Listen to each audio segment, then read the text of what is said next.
Welcome to The Art of Medicine, the program that explores the arts, business, and clinical aspects of the practice of medicine. I'm Dr. Andrew Wilner, and today I have the pleasure of welcoming Dr. James Gordon. Welcome, Dr. Gordon. It's good to be with you again, Andrew. Well, thanks for taking the time. And I want to set the background here. Several months ago, I was asked to do a story on a program that you have that comes out of the Center for Mind Body Medicine. And you're the founder and director. So I thought, well, that's kind of interesting. And the program was a way of coping with COVID-related stress for health professionals. And everyone has COVID-related stress, but health professionals in particular have sort of their own issues they have to deal with as well as the usual ones. So I thought, well, that'll be interesting.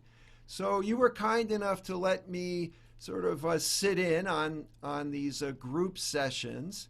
And as part of that, we did an interview on Medscape, and I'll put a reference to that here in the show notes. And today I wanted to talk about sort of how all of that came to be, which you've summarized in your book, The Transformation, which I just finished reading. I think it's fascinating. It's sort of it's a long story, but it's also a little bit of a practical guide, I think, almost a handbook to do with stress relief. So I'm not sure exactly where you want to start because you've been doing this for about 50 years and we only have 15 minutes. So I'm going to leave that to you, but I want to focus on the book. Sure. Let's start. I'll start with the book. It's a good place to start. Author always likes to start with his book. It's There we called go. The The transfer. Transformation: Discovering Wholeness and Healing After Trauma. And it is it's a story. It's a story about me, and it's a story about many other people who have suffered trauma during their lives. And the book begins with the premise, the understanding that trauma is going to come to all of us sooner or later.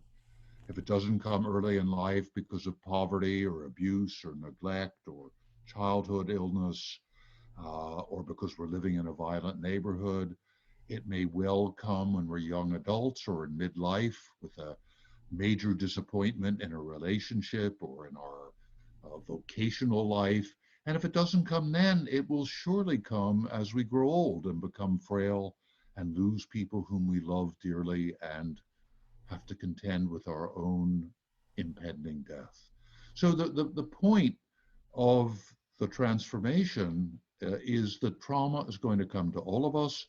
And the book, as you say, is a practical step-by-step guide to using techniques of self-care and self-awareness to bring us back into physiological and psychological balance, to mobilize our imagination and our intelligence to deal with psychological trauma and stress, and to help us discover through dealing with these challenges who we really are and what's possible for us.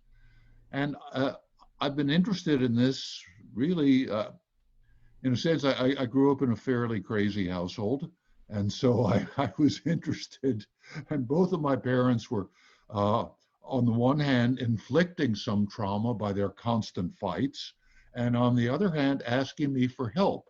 So I began to become interested as a little kid in what trauma was all about. And of course, psychiatry, modern psychiatry is built on Freud and Breuer and Janet, the early psychiatrists and neurologists, understanding that early life experience produced later symptoms, psychological symptoms, physical symptoms, what we might call psychosomatic disorders, asthma or ulcers or colitis or conditions, arthritis.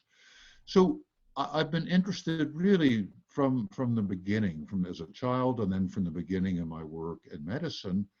And when I came to, I used to be a researcher, as you know, at the National Institute of Mental Health, and I began to become interested not only in the sort of psychology of trauma, but in all these techniques of self-care that could help bring us back into balance and help us deal more effectively with trauma. And I became very interested in how not only I could learn them for myself, not only to deal with trauma, but just to deal with the ordinary challenges of life. And I found them very helpful, different kinds of meditation and movement. Before we got on camera, we were talking about how important exercise and movement is, self-expression, being able to talk about what's going on, do drawings, move my body to express all these things. It became clear to me could be very important, and that we were, this is back in the early 1970s, that we were beginning to gather scientific evidence on which of these approaches worked, how they worked, and what difference they made. So this was really the other understanding that was there from the pretty early on for me, is that everybody has a capacity to use these tools and techniques. And so I became interested. Of course, I'm interested in what I can do as a physician, I'm a psychiatrist by training, but I, have been in situations of dealing with physical emergencies too. So I appreciate and value what we can do as physicians. And it's clear to me that for most of the chronic problems that most of us have and most of our patients have, there is no easy answer. We don't have the drug that's going to take care of everything or the surgical procedure. Occasionally, yes. But for most of the issues that most of us have, whether it's anxiety or depression or chronic pain or type 2 diabetes or hypertension, that the answers are within us. So I become very interested in what the transformation is about, and what my work is about teaching people, and my primary focus is on teaching health professionals and educators and other community leaders how to use these techniques for themselves, and then how to share them with the people they're taking care of, or they're serving, or they're teaching. So that's what the work is about. That's what the Center for Mind Body Medicine does, and we do it on quite a large scale now. I have to admit, when I first saw that the book was about trauma, it kind of put me off, and I said, well, I don't need to read this. I don't have any trauma. But then, as you just explained, and I kind of had a boring childhood with, sort of two sane parents and who worked hard and were responsible and didn't drink too much. And in fact, as a writer, I was very frustrated. I didn't have anything really exciting to write about in my, family upbringing.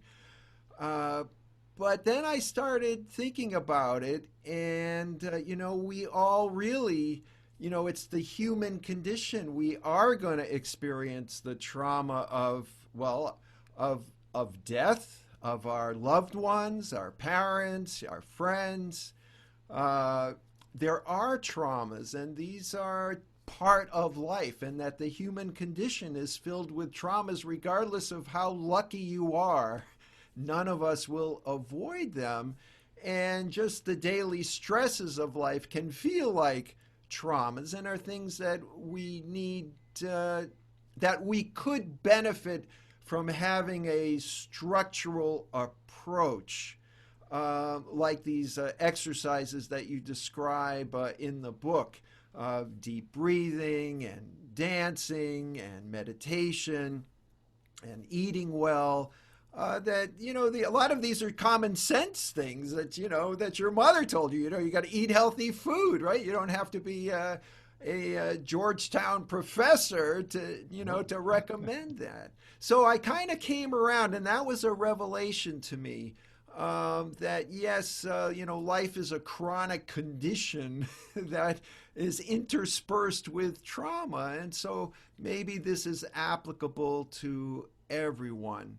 And what you've been able to do is to scale your therapeutic approach. The book, everyone can read the book, but you have had teaching all over the world, and have taught teachers who can then teach. So as much as it can be satisfying to have a one-on-one relationship with your psychiatrist, there's 7 billion people that all have to deal with this on the planet. And being able to scale it, I think, is very exciting. So can you tell me more about how you've done that? Sure. Well, we started working small and locally, but from the beginning, it was clear to me that working with people in small groups is a much more efficient and effective way to teach them how to take care of themselves.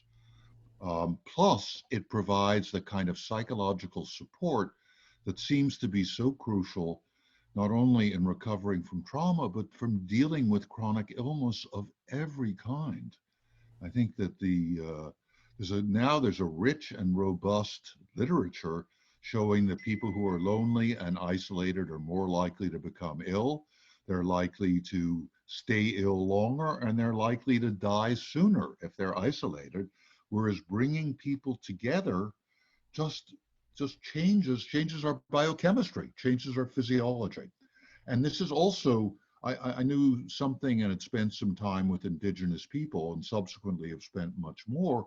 But all over the world, it was understood that if you had a major problem, that the official healer, whether it's called a doctor or a witch doctor or a wise woman, would bring together a group of people.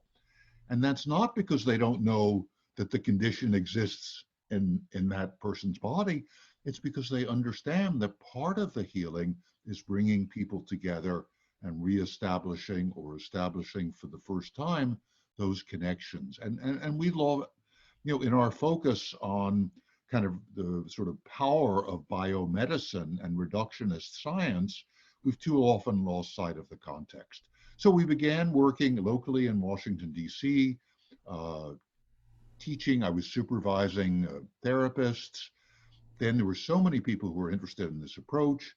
We started a training program so that we could have more people for these groups. We expected 12 people in this local training program. We had 30 who applied. A couple of years later, we did a national training. We had 120 people. About a third of the people in our trainings are physicians. Most of the rest are health professionals, but we have, teachers and clergy and community organizers and peer counselors of various kinds. And we just started expanding and seeing that the work was very effective for people with chronic illness. That was really the first population we worked with. We could just see the changes, and all the people we trained were seeing the changes in their practice. People were um, less stressed out, they were feeling less anxious, they were more hopeful. Many of them were able to cut down on medications that they'd been taking for years because they were back in biological balance, so they weren't so stressed out, and digestion was more effective. So I then began to want to see if this same approach could be helpful in some of the more troubled places on the planet.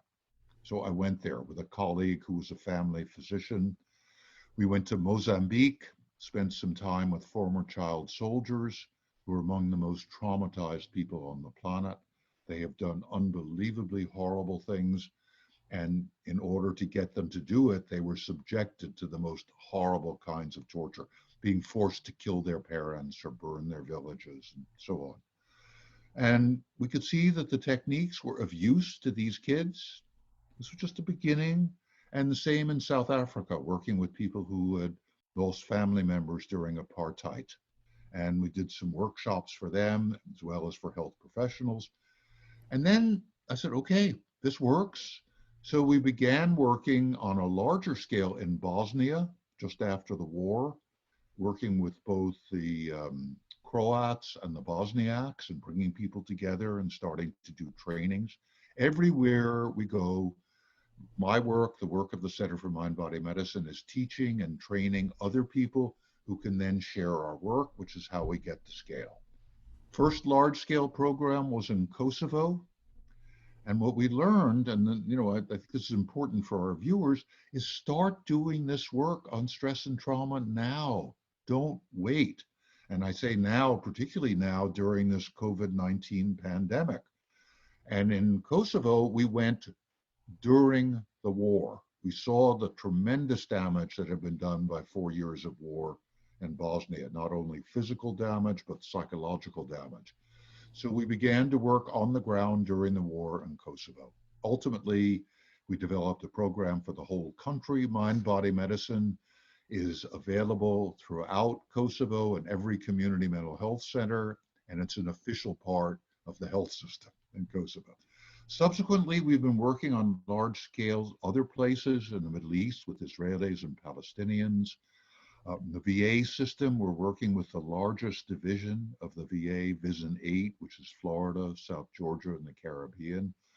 And we're in the process of training well over 300 people in that division, a couple hundred whole health coaches for whom our work is central, and 100 clinical leaders.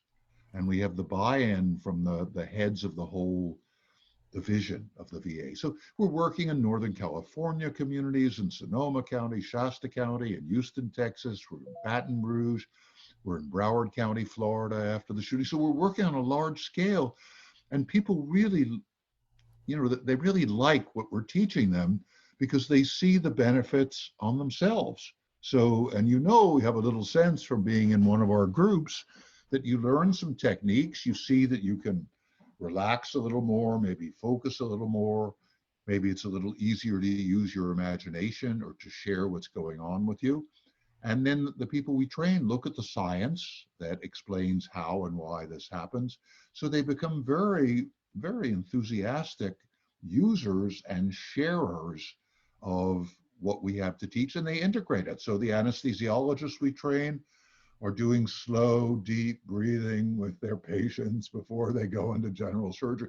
Every anesthesiologist should be doing it. And there's research literature showing you have fewer complications and you need less anesthesia and you get out of recovery faster if you just basically teach some slow, deep breathing preoperatively. So our work is being embraced widely. And in this situation now, this COVID-19 pandemic, everybody is traumatized. We were talking about this a little bit earlier. Everybody is traumatized, and the interest in our work keeps on growing. Now, if someone were to just pick up the book and read it, would that be helpful in and of itself, or do you think they have to attend Yes. a class or both, or how would that work? The book is designed to be a complete and comprehensive program of self-care, of not only healing past trauma that's happened, but equipping a reader to use the techniques to keep on building resilience, uh, treating and addressing chronic health and psychological problems, and also preventing those problems.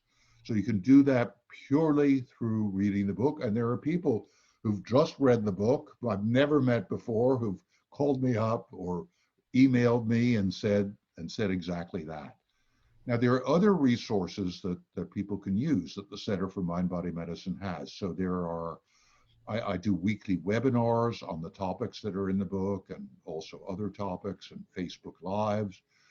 We have mind body skills groups that are online. And these are 8-week long groups. This is the one you participated in. I was leading that one. Our Center for Mind Body Medicine faculty have been leading about 70 others of those 8-week long groups, and another 500 people whom we've trained and certified are also leading groups. So those groups are available, and it's total sliding scale. So we never turn anyone away, and it's not particularly expensive for people who are able to pay. And that's another way to participate and to learn to use the techniques. The book can do the job on its own, and it's great if while you're reading the book, you can share the experiences and with other people and do some of the techniques. Not necessary, but for many people, it enhances the pleasure in doing these techniques. And then also, if there are people who want to be trained to do this work, we do have training programs. We have a open national training program where we just finished it yesterday, 2 days ago. We just finished a 5-day training. We had 400 people apply. We only accepted 170 because it's the first time we've done an online training. It went beautifully. And we had people from every conceivable sort of ethnicity and age and occupation and what people saw is that this can fit very easily what we're teaching into work that they're already doing, whether it's a surgeon in a rural community or it's a Native American elder working with urban Indians, that they all find ways to use what we have to teach. So people who are interested in that, the website is CMBM, Center for Mind Body Medicine, cmbm.org. There's information. We have trainings in specific locations where we're dealing with the community, whether it's in Northern California or Broward County, Florida, or Central Asia. We have specific trainings. And then we also have trainings, and we're going to be doing more of them because the demand is so great. So if some of our viewers are interested, they should just check out the website and see what's up and apply. Dr. Gordon, that was great. I want to thank you for explaining all of that. I've read the book. I think it's a great book. I put it up on my website under my physician author section, books I've enjoyed. And of course, it's available on Amazon and probably everywhere else. Sure. And it's your 12th book, I believe. I think so. And as a writer myself, I irrespective of the content, I thought it was very well written. It's very easy to read. It's clear, moves along. It's a nice story. I like the writing of the book in addition to its message and usefulness. Thank you. You've gladdened my authorial heart. So thank you, Andrew. So I want to thank you for joining me today on the Art of Medicine. I will put the links in the show notes, and I look forward to hearing more in the future. Thanks very much. Great. Me too. It's great to be with you again. Thanks.